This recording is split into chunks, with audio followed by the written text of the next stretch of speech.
کتاب و سنت، دعوت دین، احکام و مسائل کے لیے، رسم و رواج کے خاتمے اور نوجوانوں کو سوشل میڈیا کے فتنوں سے بچانے کے لیے اسلامی چینل علوم القرآن ZHB کو سبسکرائب اور شیئر کر کے مضبوط کیجیے۔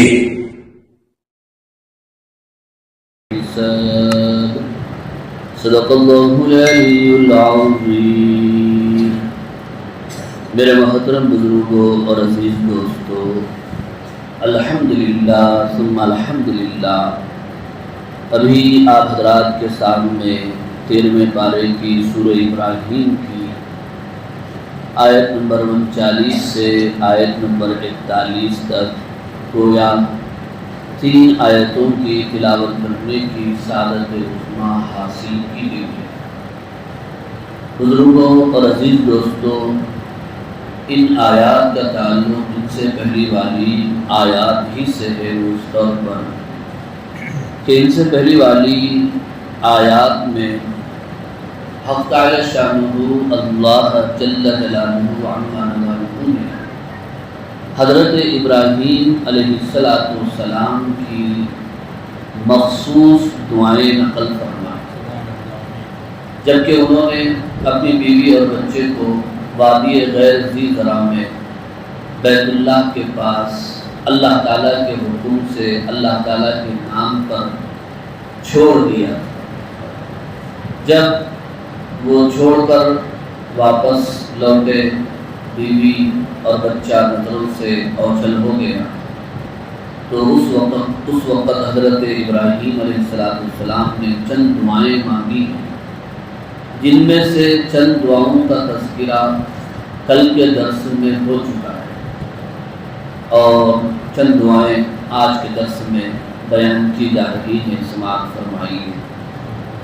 دراصل حضرات انبیاء کرام علیہ السلام کی سیرت اور ان کی زندگیاں ہمارے لیے نمونہ اور اسوہ ہوتی ہیں۔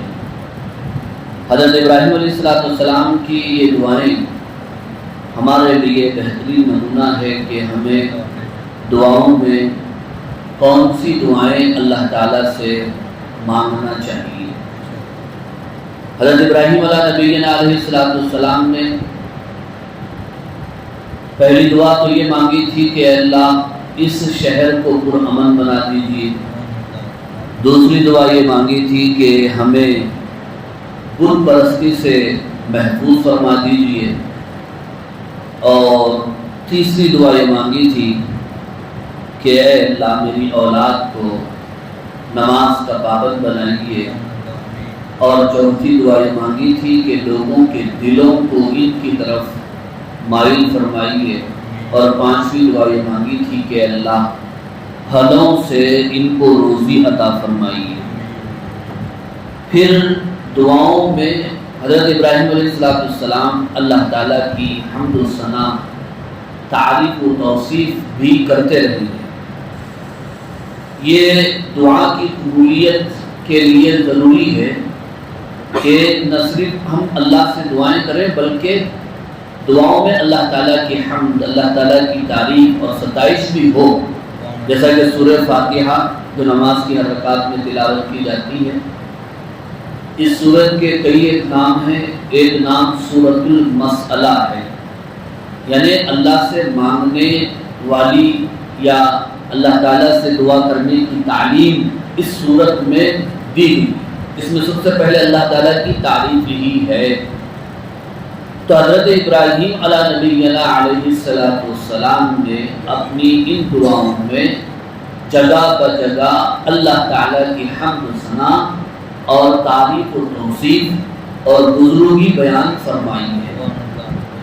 اب آپ دیکھیے حضرت ابراہیم علیہ السلام کی دعائیں چل رہی ہیں، اب اللہ تعالیٰ کی تعریف ان کی زبان سے نکل رہی ہے۔ الحمدللہ فرماتے ہیں کہ سب تعریفیں اللہ تعالیٰ ہی کے لیے۔ سب تعریفوں کا مطلب یہ ہے کہ جو تعریف ڈائریکٹ اللہ کی جائے وہ بھی اللہ ہی کی تعریف ہے، اور جو تعریف ڈائریکٹ نہ کی جائے، کسی چیز کی، کسی مخلوق کی تعریف ہو تو وہ بھی دراصل اللہ ہی کی تعریف ہے۔ اس لیے فرمایا الحمدللہ کہ ہر قسم کی تعریف اللہ ہی کے لیے ہے۔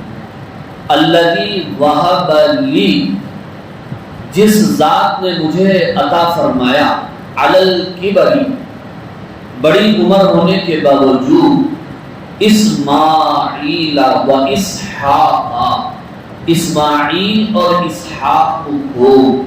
حضرت ابراہیم علیہ السلام اللہ تعالیٰ کی تعریف یوں فرما رہے ہیں، میری عمر درازی کے باوجود، عالم پیری میں، بڑھاپے کی حالت میں، جبکہ عموماً یہ عمر میں اولاد نہیں ہوتی، اللہ تعالیٰ نے 83 سال کی عمر میں حضرت اسماعیل علیہ السلام کو، اور اسی طرح 100 سال کی عمر میں حضرت اسحاق علیہ السلام کو عطا فرمایا۔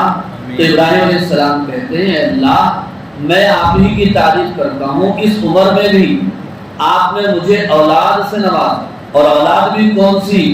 جو نبی ہے، پیغمبر ہے، حضرت اسماعیل اور حضرت اسحاق علیہ السلام۔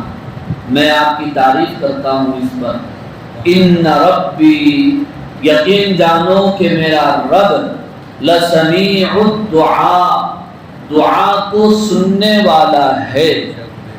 یعنی بندہ جب دعا کرے تو دعا کی سماعت اور قبولیت پر بھی بندے کو یقین ہونا چاہیے۔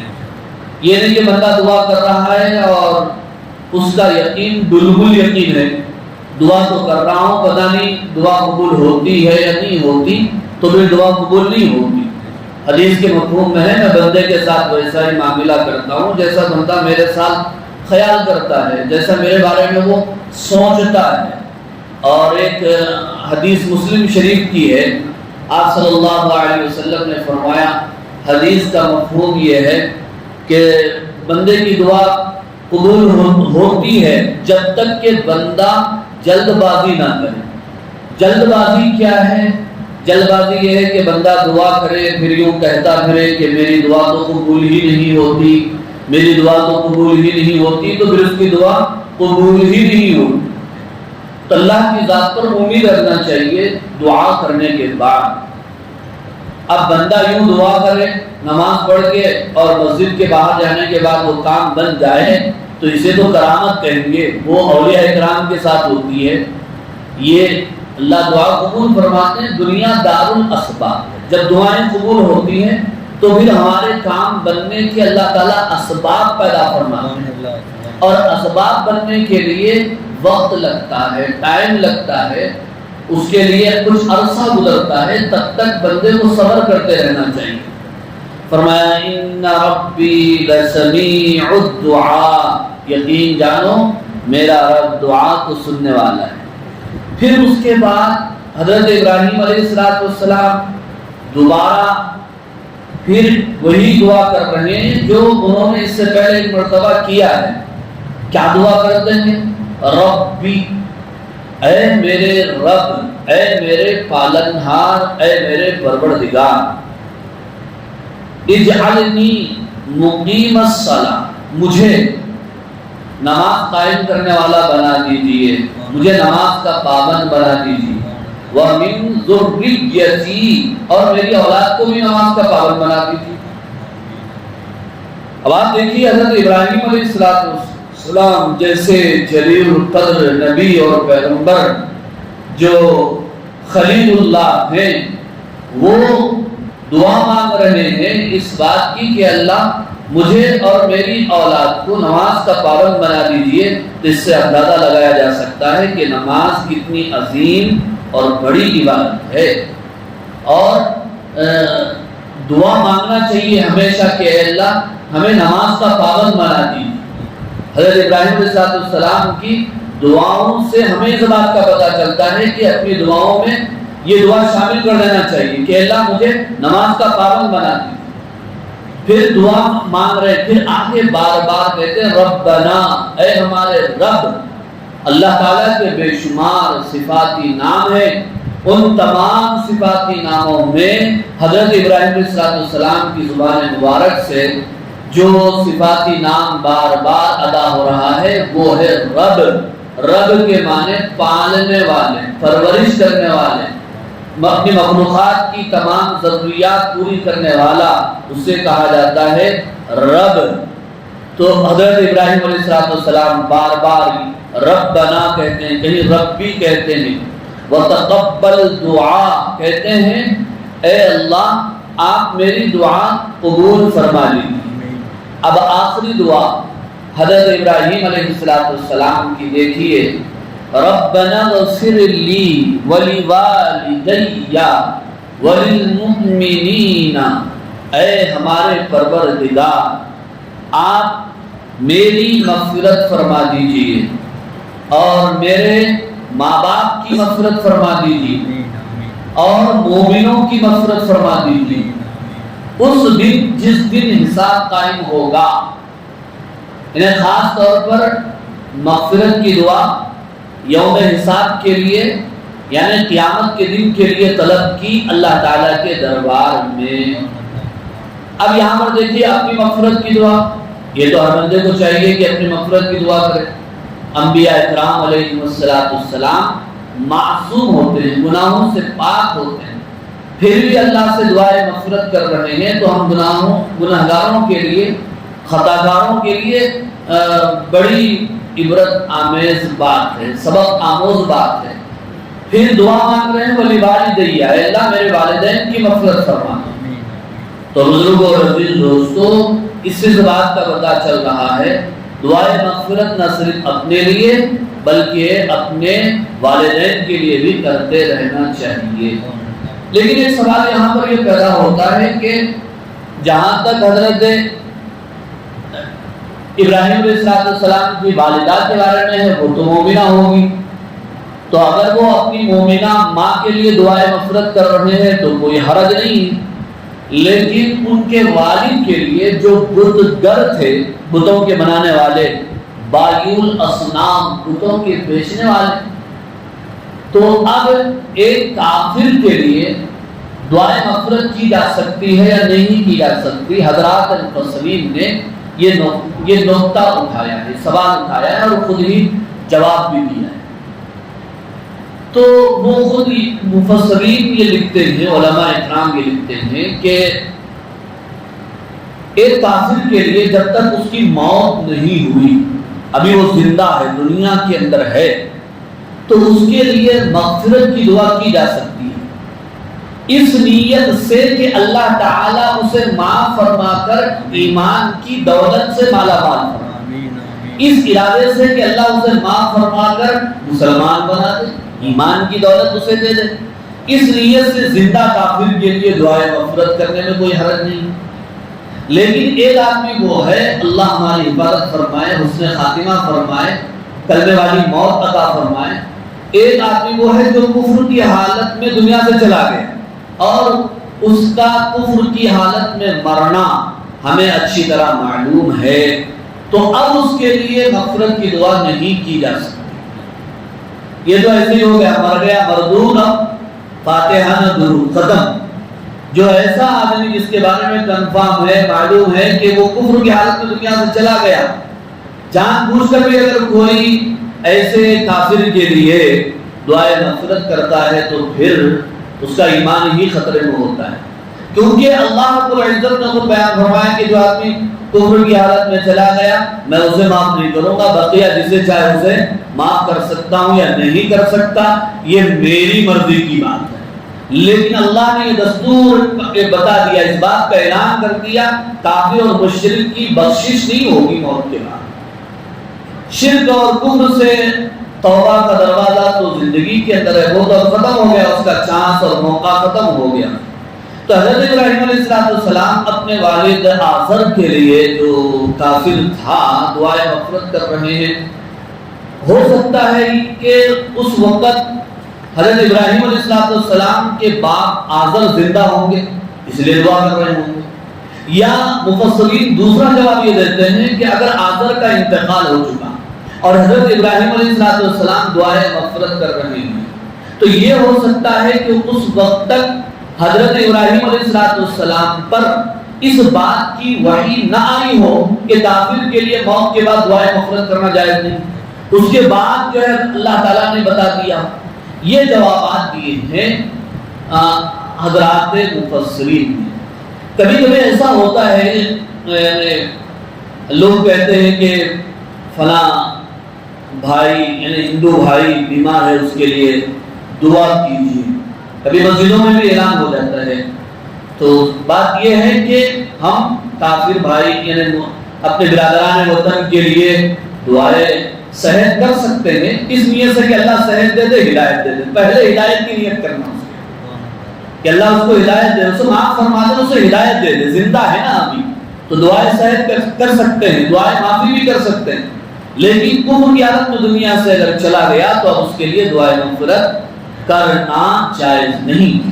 تو بہرحال حضرت ابراہیم علیہ السلام دعا مانگ رہے ہیں ربنا اغفر لی ولوالدی, اے اللہ مجھے میرے والدین کی مغفرت فرما. اور آگے کیا فرماتے ہیں وللمؤمنین, تمام ایمان والوں کو معاف فرما. تو کبھی بھی اپنی دعاؤں میں مسلمانوں کے لیے دعا مانگنا کبھی بھولنا نہیں چاہیے. ابو داؤد شریف کی روایت ہے جس کا خلاصہ اور مفہوم یہ ہے جب کوئی مسلمان اپنے بھائی کے لیے اس کے پیٹھ پیچھے دعا کرتا ہے تو ایک فرشتہ اس کے سر پر کھڑا ہوتا ہے, اور جو دعا وہ اپنے بھائی کے لیے کرتا ہے تو فرشتہ اس کے لیے وہی دعا اس کے حق میں کرتا ہے. اب ہم دعا کر رہے ہیں اللہ فلاں بھائی کی مصیبت کو دور فرما, فرشتہ کہتا ہے اللہ پہلے اس کی مصیبت کو دور فرما. ہم فلاں کے لیے کہتے ہیں اللہ اس کے اس کاروبار میں خیر و برکت نصیب فرما, تو فرشتہ کہتا ہے کہ اس کے کاروبار میں برکت نصیب فرما. تو پوری دنیا کے لیے بالخصوص ماہ رمضان جو مبارک اور دعاؤں کی قبولیت کا موسم اور سیزن ہے, تو اس میں جہاں اپنے لیے افطار میں, سحری میں, تہجد میں, عام نمازوں میں دعائیں کر رہے ہیں, وہیں پر تمام عالم اسلام کے لیے بھی دعائیں مانگتے رہنا چاہیے. بالخصوص فلسطینی بھائیوں کے لیے جو ظلم اور ستم کی چکی میں پس رہے ہیں, اس وقت ان کے لیے دعا فرمائیں اللہ تعالیٰ ان کے ظلم ہونے والے ظلم و ستم کو ختم فرمائے اور وہاں پر امن قائم فرمائے اور ظالموں کو اللہ نیست نابود فرمائے. یہ دعائیں کرتے رہنا چاہیے جو حضرت ابراہیم علیہ السلام کی دعا وللمؤمنین. اور خاص طور پر یوم یقوم الحساب, جس دن حساب قائم ہوگا اللہ اس دن معاف فرما دیجیے, کیونکہ حساب کے دن اگر حساب کسی کا لیا گیا وہ بچ نہیں سکتا. چاہے زیادہ حساب ہونے دو چاہے کم ہونے دو یا تھوڑا بھی حساب, حدیث کے مفہوم میں یہ بات آتی ہے جس کا تھوڑا بھی حساب لیا گیا وہ گیا کام سے, کیونکہ ہم پانی کے ایک گھونٹ پانی کا حساب نہیں دے سکتے. ہماری جو سانسیں چل رہی ہیں ایک سانس کا حساب بھی نہیں دے سکتے. پوری زندگی کی عبادت بھی اللہ کے سامنے رکھ کے پانی کے اللہ نے ہم کو جو پانی کا گھونٹ پلایا ہے وہ ہم بدلا نہیں چکا سکتے, ہم حساب نہیں دے سکتے ہیں. اس لیے اللہ سے ہی دعا مانگنا چاہیے کہ اللہ حساب والے دن بغیر حساب کتاب کے ہمیں جنت میں داخلہ نصیب فرما. بہرحال دوستو یہ سورہ ابراہیم کی چند آیات تھی جن کا ترجمہ اور خلاصہ پیش کیا گیا, جن آیات کی روشنی میں درس دیا گیا. دعا فرمائیے اللہ رب العزت سے اللہ تعالی ہمیں کامل ایمان و یقین, تقوی و طہارت, صحت و عافیت کی دولت سے مالا مال فرمائے. ہماری جملہ بیماریوں, پریشانیوں اور مصیبتوں کو دور فرمائے. روز محشر آساسن کی شفاعت نصیب فرمائے. محض اپنے فضل و کرم سے ہم سب کو جنت عطا فرمائے. وآخر دعوانا ان الحمد للہ رب العالمین.